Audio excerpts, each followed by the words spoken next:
Our show with Kirsten was about a lot of things: the mechanics of infertility, the importance of understanding your body, the stress that comes with having fertility issues.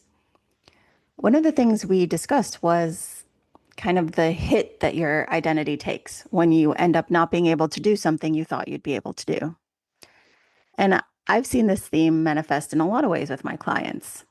A lot of folks who don't have the partner or the family they thought they would have by now, some older adults coming face to face with physical and cognitive limitations that they never had before.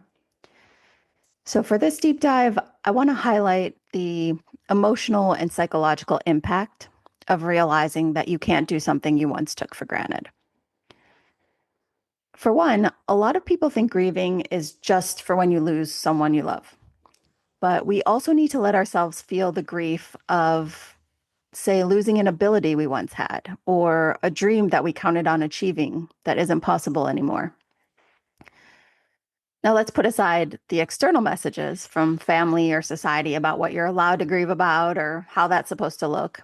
And let's focus only on your own judgments of yourself through this process. Are you generally someone who would tell yourself to suck it up and get over it in a case like this? Does feeling sad for yourself equate to self-pity in your mind? Does your sadness for yourself turn quickly into anger or resentment, which then often leads to taking it out on other people? Now, like we talked about in the show, if you find out that you can't have children biologically, you can grieve. You can feel deep disappointment. You can feel cheated or mad, or even like a piece of your life will always be missing. And if there's a voice in your head judging yourself for those feelings, that's where I want you to explore.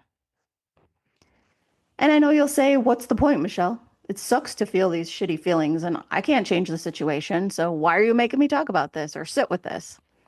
Which is a very common response in therapy. But I'll say, because those feelings are there, whether you talk about them or not, they don't go away when you ignore them. In fact, your brain often says, oh, you don't want to listen to me? Then listen to your headache, your digestive issues, your body aches. I'll find a way to get you to listen. So now, okay, I feel like I'm a little over all over the place here with this one today, and I'm going off on tangents, but let me try to whittle down my takeaways. I would say, one, acknowledge those life circumstances that take something away from you that you thought you had or could have.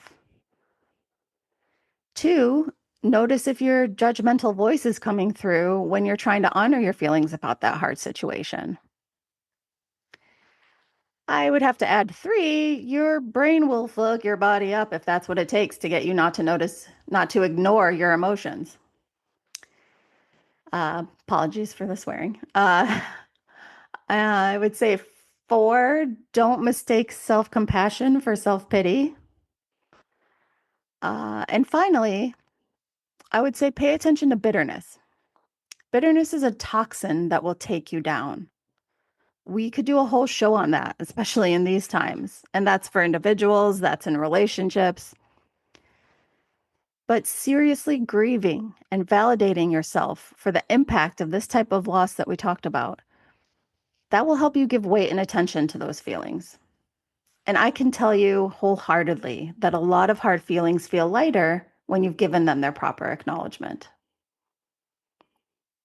Now, that's it for this deep dive. I do want to mention this deep dive is launching on World Mental Health Awareness Day. So please take a moment just to, reflect on your mental well being and your mental health and take care of yourself. And if you want to be a guest on our show as part of that, email us at the unrelatingpodcast@gmail.com.